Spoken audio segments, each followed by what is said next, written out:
Hello from Istanbul.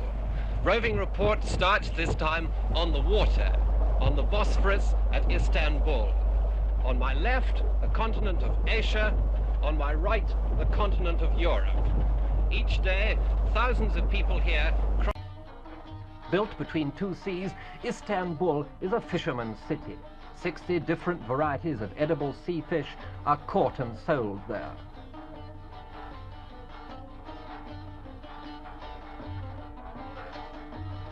Under the old Galata Bridge, slung low over the Golden Horn. Boats below, cars above. The Galata is one of the only two bridges between the two European quarters of Istanbul. At rush hour, it does the work of Waterloo and Westminster bridges together. Ocean-going liners, like this Russian ship down from the Black Sea, can moor right on the city's front doorstep. Water again. The aqueduct built by the Romans. Suleiman the Magnificent, greatest of the sultans, restored it, then began knocking it down because it spoilt the view of his eldest son's mosque.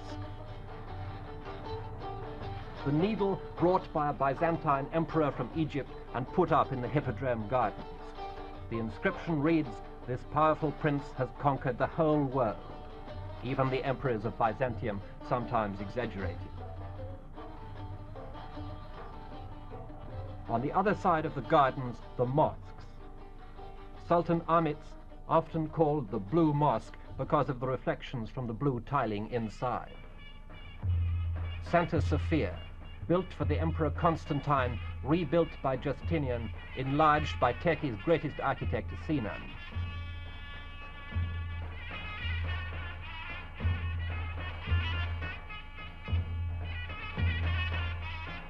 Up goes the new City Hall, built on one of the fine, wide roads, bulldozed into existence on orders from the Prime Minister, Mr. Menderes.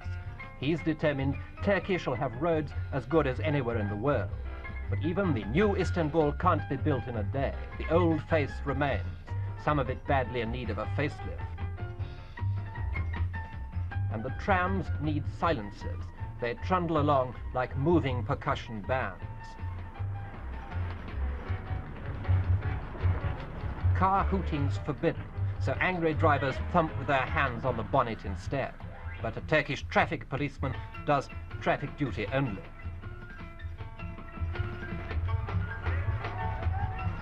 Buying a flag to wave on Republic Day cost for this one about 8 shillings.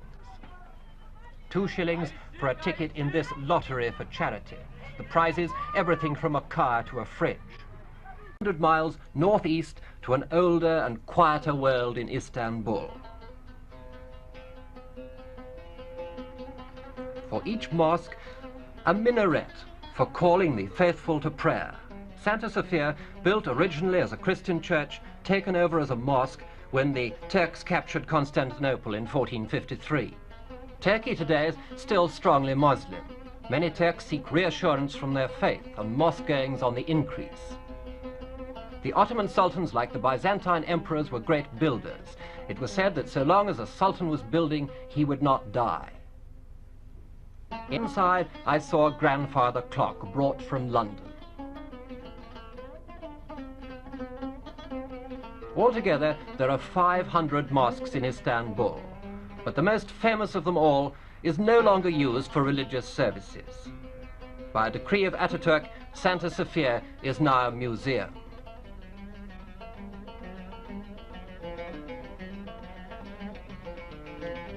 A mosaic of the Virgin, uncovered from the days when the mosque was a Christian church.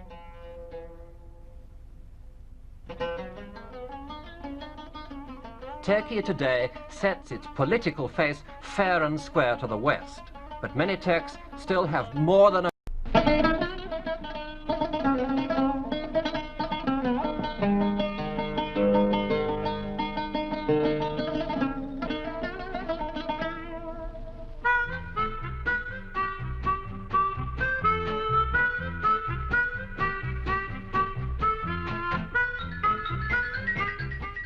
From the kitchens of the romantic Orient comes a cunning confection for your delight.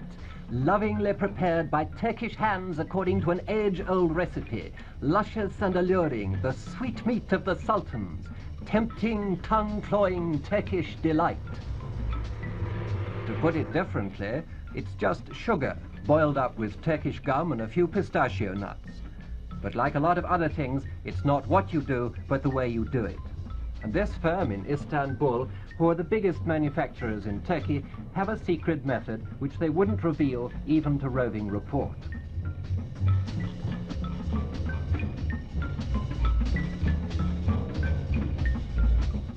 The makers prefer to keep to themselves all the mysteries of the cooking up that ends up as this delicious final product.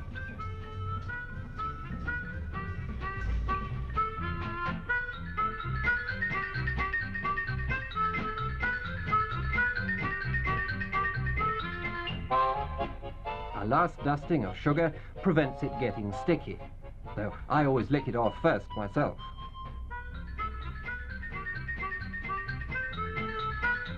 So much for Turkish delight indoors.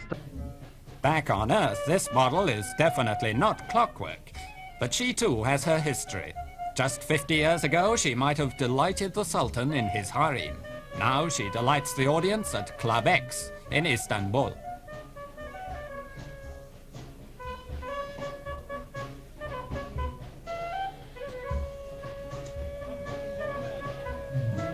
"50 years ago, she would have been guarded by tall black eunuchs. Now, she can take care of herself."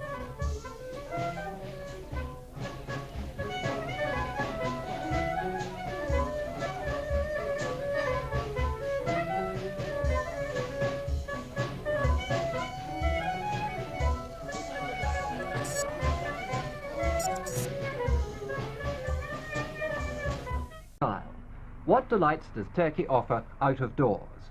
Let's take a breath of air and move on from candies to cookies.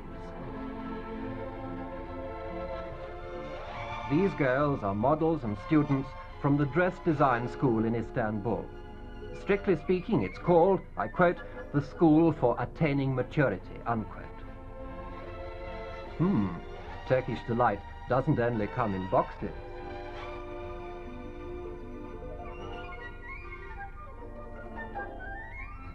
All the clothes are handmade from designs worked out at the school.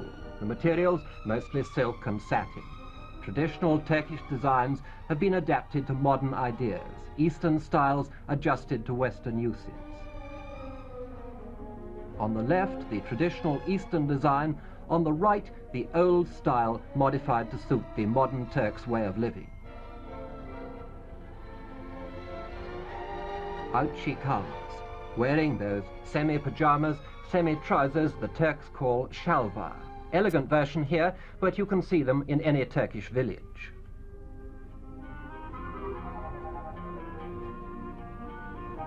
From the open-air display at the finishing school in Istanbul to an indoor fashion study in Ankara. The students are drawing the old traditional dress of Anatolia, the great central area of Turkey. Flowers, either fresh or artificial, are popular as accessories or decoration in Turkey. This is a sister school of the one in Istanbul. The girls, aged 17 to 21, do a 4-year course as part of their training to become teachers. It's a state school, and the training's either free or very cheap. The Turks have always been proud of their needlework. These teachers-to-be learn to adapt traditional patterns to Western uses. Dressmaking, too. It's a question of blending the Eastern trimmings with today's European-style dresses. On from